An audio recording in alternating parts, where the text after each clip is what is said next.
Hey, yo, this is a full spoiler video. It's not a full breakdown, but everything I'm talking about is going to be a spoiler. I'm not sugarcoating anything. So if you have not seen Thunderbolts, yo, click off.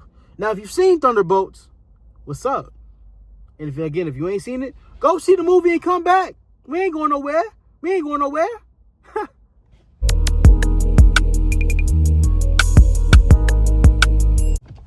What's good, y'all, man? I just finished watching Thunderbolts. I'm going to just give y'all my raw reaction.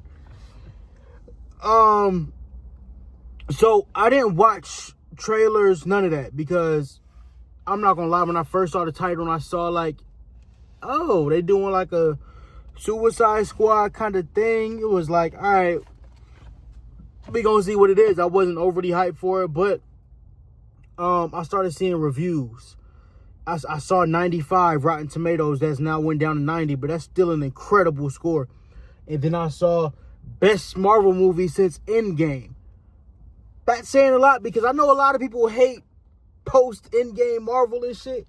And I feel like they got hits and they got misses. You know what I'm saying? Like, the obvious misses is Ant-Man and Love and Thunder. And then you got a few subjective misses. Like, some people like Eternal, some people don't. Some people like Doctor Strange, Multiverse of Madness, some people don't. You know what I'm saying? Now, for me, I have obvious hits. Like No Way Home is an obvious smash. Wakanda Forever, for me, is a great movie. I think it's a smash. Now, obviously, it missed the essence of having a King of Wakanda, but the movie itself was still great. I enjoyed Wolverine and Deadpool. Now, I haven't watched it back except for maybe once, so I don't know if it's nostalgia, if it's worn down or what, but you know what I'm saying? I feel like Marvel since Endgame has been hot, cold, and I think the majority will agree. Now, is it the best movie since Endgame? No, because it didn't make me feel the way certain movies did. Now, again, it could be nostalgia, but I have to say, I mean, Shang-Chi was a great movie I think Shang-Chi was after Endgame, right? Shang-Chi was a great post-Endgame movie. Plus, we got to think, Endgame was 6 years ago. So even Far From Home, even like some people love it, some people hate it. I think as a movie, Far From Home was an entertaining movie. Now, as a Spider-Man movie, I wish he was in New York. But it's just that, like, you know what I'm saying? But I'm not here to nitpick and compare that, because my favorite Marvel movie since Endgame would have to be Wakanda Forever and No Way Home. No Way Home is the one with the goblin and shit. Yeah, exactly. So, but then Shang-Chi was a smash. But regardless, my point with this is I think this movie is a solid 8. I give it an 8, man. I enjoyed the characters, man. I enjoyed the chemistry. I enjoyed the unforced comedy. Like, my issue with some of these movies, especially Love and Thunder. Love and Thunder should have been a dark movie. It should have been. Thor lost everything. Jane's dying. It should have been a dark movie. And you have Gore the God Butcher. Gore the God Butcher should have been as scary as this Void motherfucker, bro. Because I'm going to tell you, once he went Void, oh, that motherfucker was scary. That motherfucker was scary, bro. It's like, again, I didn't watch any trailers. So I didn't know who Bob was. I didn't know.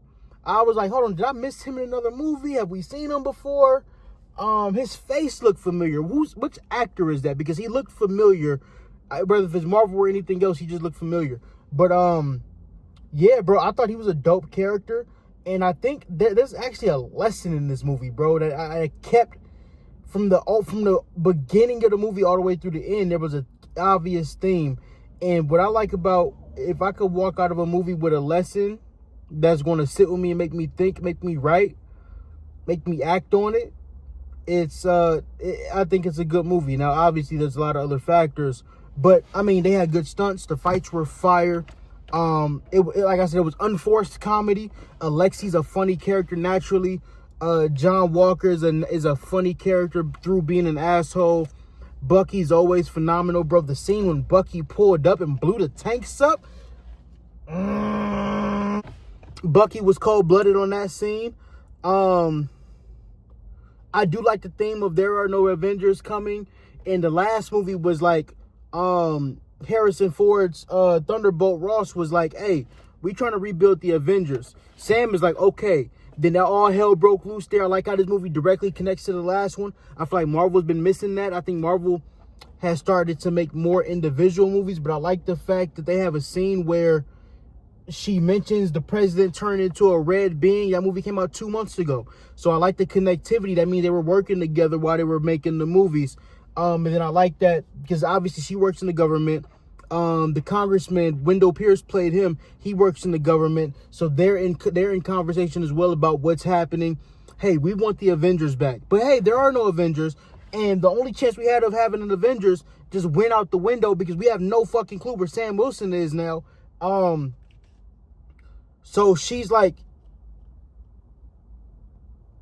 we need a higher power. Now, I don't know when they started working on these super soldiers. I don't even know if it's connected to the it could be connected to the trials that Ross was running that turned the leader all fucked up, even though it was in different locations. It wouldn't surprise me. We finally got an answer on who bought the Avengers Tower. Like, we were all thinking it was Oscorp or the Baxters or whoever. But it was just Val the whole time. So it answered a lot of questions that I had. But again, I like the connectivity. I think this movie is going to lead perfectly into what happens with the Doomsday, because also it had a great post-credit scene. But the lesson, I'm sorry, I skipped over the lesson of the damn movie. The lesson of the movie, I believe personally, is heal. Everybody has dark moments. Everybody has regrets. Everybody has pain. Everybody has F-ups, like severe mess-ups. Everybody has at least 1 or 2 mess-ups they felt they would not recover from. But look at you. You standing here. You alive. You breathing. You healthy, hopefully. You can come back from anything. Don't suppress that shit. Because when it suppresses you, it gets power. It gets life inside of you. And it can fester up and it can take over you. That's what depression is. Depression isn't just some random, hey man, you're depressed. You have one bad day, you're depressed. No, depression is you suppressing all of that dark shit, all that chaotic shit, all that evilness. Even if it's not evil, anything that hurts your spirit and you don't heal from it, that's what it is. And that's what happened to him. And that's what happened to Yelena, because Yelena was feeling it. Everybody, here's the thing. A man walked out of the movie theater right in front of me. He was wearing a shirt. Everybody's going through a battle that you have no idea what it is. And that is like, it's like basically that's what The Void was about. It was like, hey, everybody's going through this shit. We just gonna cut it off. Hey, look, bro, you suppressing it. We gonna make you live in this shit, bro. We gonna make you live in it. We gonna make you deal with it, because y'all ain't dealing with this. Y'all ain't dealing with y'all demons. Now, obviously, the method's extreme. Just, hey, making somebody repeat their worst day over and over. Whew. Whew. And how about Alexi, bro? The scene where Yelena walks into the void and then Alexi, that the emotion there, or when Alexi saved the little girl and then they blipped her. Oh. Woo. Woo. That motherfucker was scary. That was some scary shit, bro. There's a lot in this movie to unpack, but I'm literally just fresh out the theater. I'm a really do my deep dive and think about it in a minute, bro. But overall, bro, it was a pretty good movie. I'll give it an 8. If I had to rank I might do my post-endgame rankings. That's what I might do, because they said it was I don't think it was the best. If I really thought about it, I mean, it's not even top 3, I don't think. But it was a good movie. I don't hate on the movie. Now, next we got Fantastic Four, and this movie leads directly into that. If you watch the post-credit scene, it shows the Fantastic Four ship coming into the atmosphere. Also, what's funny, if you watch the post-credit scene, also first of all, don't say I'm spoiling the post-credit, because if you at this point, then you already been spoiled, and I'm pretty sure you already knew that spoilers was coming. So shut the fuck up. Anyway, Sam Wilson is suing for the name The Avengers because Val gave them the name The New Avengers, but Val only did that out of spite because she knew that if she didn't get him the credit, it's gonna throw her ass in jail. I was mad about that though. I was like, yo, don't say y'all sold. This woman tried to kill y'all. She locked y'all in the fire. She tried to turn this monster against you. Hell no. Do not fold to Val. They folded. Yelena says, well, we own you now. Nigga, y'all ain't never gonna collect on that favor, bro.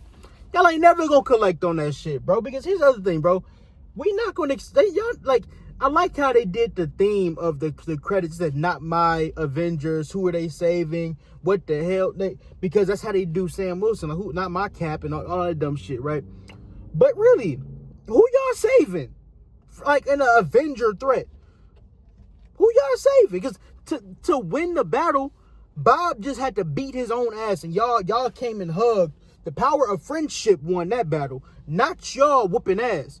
Y'all think if the next Thanos pull up, y'all gonna scrap? Hell no. Y'all ain't no Avengers. Y'all could be a part of the Avengers maybe, but we gonna need Sam. We gonna need Captain Marvel, Spider-Man, Doctor Strange. We gonna need all of that. We gonna need the Fantastic Four. We gonna need everybody. One thing that's interesting though, because I'm thinking about the Void, right?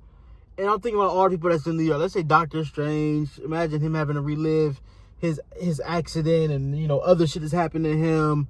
You know, Pepper having to relive Tony dying over and over, and you know other things. Well, but you know who probably would have had it the worst in the Void? Spider-Man. Could you imagine this nigga's Void? Having to watch Uncle Ben die, then watch Tony die, then watch Aunt May die, and then you gotta do the day of you making them lose your memory, so you gotta go see MJ and she don't know who the fuck you are, and Ned don't know who you are. Woo! What a Void. Y'all go check on Peter Parker now. He needs some therapy, man. Hey. But again, overall, it was a good movie, man. Hey, if y'all have any comments, any questions, concerns, bro, just leave it in the comment section. Leave it in the comment section. Yeah, it was a good movie. I might see it again to get more context on it. But the main thing I got out of that shit, bro, was literally don't hold on to them traumas, bro. Let them go. Let them breathe. Heal. Journal. Go to therapy. Do something. Even Yelena, bro, she was like, all I do is go on my phone and think of all the bad things I've done. Then I drink, go to work, come back home, drink, think about the bad things I've done again. That's the human cycle. That's not just Yelena. How many motherfuckers go to a job that they hate and come home and think about the decisions they made that may put them in a position to do this job that they hate? And it's like a hamster wheel. Think about that, bro. Think about that. That ain't just her. That ain't just I murdered a million people. That's the human nature. I guarantee you, there's millions of people who watch that scene and said, I felt that. I felt that.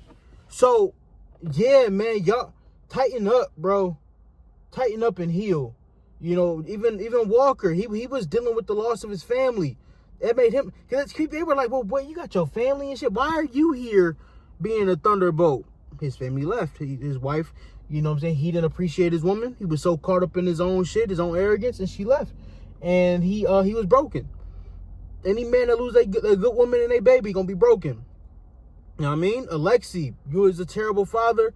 You dealing with guilt, but he was trying to fix it. You saw where they found him, depressed in his apartment.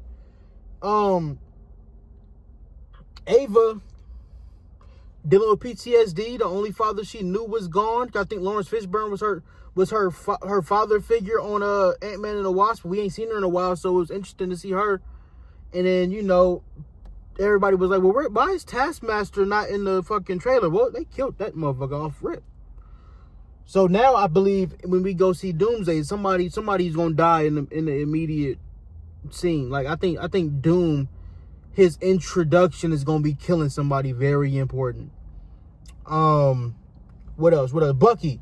We found Bucky running for Congress, but was he happy? We don't know. But yeah, man, again, I'm gonna end this video for real this time before it get too long, because this ain't even my deep dive. This is just the initial thoughts. So yeah, man, y'all let me know what y'all think about that movie. It's your boy Cam. Like, comment, subscribe, hit the notification bell. Follow me on Instagram, description box. Subscribe to Attention to Detail, because we're gonna do a full breakdown of this movie probably tonight or tomorrow. Mess with us. It's your boy Cam. Peace.